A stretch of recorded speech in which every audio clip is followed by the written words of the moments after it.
Hello friends, welcome to Ramdas academy. दोस्तों, आज हम फिर एक नई वीडियो आपके लिए लेकर आ गए हैं।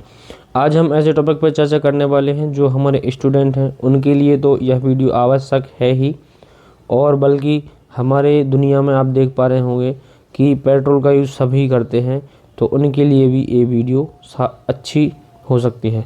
दोस्तों, एक आपके लिए नॉलेजेबल वीडियो है, पढ़ाई के लिए तो आवश्यक है ही, बाकी सभी इस वीडियो को देख सकते हैं और वर्तमान में क्या बदलाव पेट्रोल में किए गए हैं उसको भी समझ सकते हैं। तो आज हम बात करते हैं दोस्तों, E20 पेट्रोल क्या है। तो दोस्तों, ये अभी हाल ही में जो नया पेट्रोल के लिए वर्तमान में कुछ बदलाव किए गए हैं, तो उस पर आज हम चर्चा करने वाले हैं। तो E20 पेट्रोल क्या है, 2026 से पूरे देश में लागू नई व्यवस्था। तो ये नई व्यवस्था क्या है, आप लोगों के लिए इस बारे में पता नहीं होगा, और होगा भी तो आप कमेंट बॉक्स में बताएंगे। तो चलिए शुरू करते हैं। 1 अप्रैल से पूरे देश में फ्यूल स्टेशन अब ऐसे पेट्रोल सप्लाई कर रहे हैं। कब से कर रहे हैं? 1 अप्रैल से कर रहे हैं, जिसमें 20% इथेनॉल मिला हुआ है ना। वे पेट्रोलियम और प्राकृतिक गैस मंत्रालय के निर्देशों का पालन करते हुए इसका लागू कर रहे हैं। मतलब कोई भी ऐसा नहीं है कि कुछ भी चल रहा है। दोस्तों, निर्देश आए हैं, पूरा सब इस पर पहले रिसर्च हुआ है, उसके बाद लागू किया गया है। तो इसमें 20% एथेनॉल मिलाया गया है ना। अब इसके साथ ही भारत में पूरे देश में E20 पेट्रोल की शुरुआत करके स्वच्छ और ज़्यादा टिकाऊ मोबिलिटी की दिशा में एक अहम कदम उठाया गया है। तो स्वच्छ अभी आप देख पा रहे होंगे, जो चार्जिंग वाले वाहन आ रहे हैं उन पर ज़्यादा फोकस किया जा रहा है, क्योंकि जो प्रदूषण की मात्रा है उसको कम कर सकें, है ना। अब इस कदम का मकसद क्या है? देखो, आप देख पा रहे हैं, प्रदूषण कम करना, तेल का आयात घटाना और साथ ही ऊर्जा सुरक्षा को मजबूत करना। अभी आपने देखा है कि हमारा देश बाहरी जो कच्चा तेल और पेट्रोल डीजल वगैरह आता है उस पर ज़्यादा निर्भर है। तो इस पर भी थोड़ा अपन काम कर रहे हैं कि हम अन्य देशों पर ज़्यादा निर्भर ना रहें। अभी वर्तमान की स्थिति में अन्य देशों से आप देख पा रहे होंगे तेल लाना बहुत ही मुश्किल हो रहा है। तो ऐसी सिचुएशन कभी बने तो हम उसके लिए पहले से मजबूत रहें, है ना। तो अब हम आगे बात करते हैं, भारत में E20 पेट्रोल अब स्टैंडर्ड। तो क्या बदला है? तो केंद्र सरकार ने भारत के सभी राज्यों और केंद्र शासित प्रदेशों में E20 ईंधन को स्टैंडर्ड पेट्रोल बना दिया है। कहाँ? राज्यों में और केंद्र शासित प्रदेश, मतलब पूरे भारत में। भारत की तेल मार्केटिंग कंपनियों को निर्देश दिया गया है कि वे पूरे देश में ईंधन की एक जैसी क्वालिटी सुनिश्चित करें और साथ ही bureau of India standards BIS के नियमों का पालन करें। ठीक है।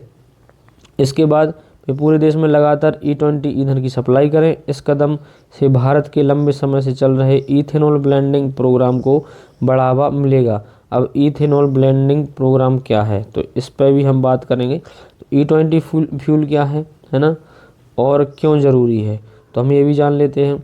1 अप्रैल 2026 से देश भर में E20 फ्यूल को बढ़ावा दिया जा रहा है। इसमें दोस्तों 20% इथेनॉल और 80% पेट्रोल होता है। तो ये आपके लिए आपके परीक्षा में क्वेश्चन आ सकता है कि जो वर्तमान में जो पेट्रोल है उसमें इथेनॉल और पेट्रोल का आप अनुपात बताइए, है ना, और आपके लिए ऑप्शन दे सकते हैं। तो ये आपके लिए याद रखना है कि मिश्रण में कितना कितना अनुपात दिया जा रहा है। अब इसका उद्देश्य दोस्तों ईंधन आयात कम करना और प्रदूषण को घटाना है। अब देखते हैं E20 पेट्रोल आपकी कार पर कैसे असर डालता है। अब मैंने आपको भी पहले बताया था कि स्टूडेंट के साथ साथ सभी के लिए वीडियो महत्वपूर्ण है। अब ऐसे दुनिया में कोई नहीं है जो पेट्रोल का यूज़ ना कर रहा हो, सभी के पास बाइक हैं, कारें हैं। तो आपके लिए इतनी तो जानकारी होनी चाहिए कि वर्तमान में चल क्या रहा है। तो E20 प्रोग्राम आपकी कार पर कैसे असर करता है, तो देखते हैं। E20 ईंधन का असर काफ़ी हद तक व्यक्ति के वाहन के प्रकार पर निर्भर करता है। अब आपका वाहन कितना पुराना है, किस कंडीशन में है, तो उसके अकॉर्डिंग ये आपके लिए इसका असर देखने को मिल सकता है। तो नए वाहनों के लिए कारों जैसे ज़्यादातर आधुनिक वाहन E20 प्रोग्राम के साथ कंपेटिबल होते हैं। दोस्तों, जो आधुनिक इंजन बनाए जा रहे हैं, जो गाड़ी की डिज़ाइन की जा रही है कारों की, तो उसके लिए ये बहुत अच्छा है, मतलब कोई प्रॉब्लम वाली बात नहीं है ना। और ये अपग्रेड ईंधन सिस्टम के लिए डिज़ाइन किया गया है। मतलब जो अभी वर्तमान में इंजन बनाए जा रहे हैं, जो डिज़ाइन किया जा रहा है, उसके लिए ये कंपेटिबल है, कोई प्रॉब्लम नहीं है। तो ये मॉडल बिना किसी दिक्कत के ज़्यादा इथेनॉल मिश्रण को भी संभाल सकते हैं और इन वाहनों को परफॉर्मेंस से जुड़ी समस्याओं का सामना करने की संभावना ना के बराबर है, बहुत कम है ना। अब आगे देखते हैं वो पुरानी गाड़ियाँ हैं उनके लिए क्या दिक्कत हो सकती है। ऐसा तो नहीं वो ख़राब हो जाएंगी या वो इससे चलेंगी नहीं, तो दोस्तों ऐसा भी नहीं है। तो पुरानी गाड़ियों पर क्या असर पड़ेगा ये जान लेते हैं। पुरानी गाड़ियों के यूजर्स E20 का इस्तेमाल कर सकते हैं, लेकिन उन्हें कुछ बातों का ध्यान रखना होगा, जैसे कि फ्यूल एफिशिएंसी में थोड़ी कमी और इंजन परफॉर्मेंस में मामूली सी बदलावों का सामना कर पड़ सकता है। तो दोस्तों अभी जो वर्तमान में जो पुराने इंजन वाली गाड़ियां हैं, वो आप कमेंट बॉक्स में बताना कि आपकी गाड़ियों पर अभी क्या फ़र्क पड़ा है।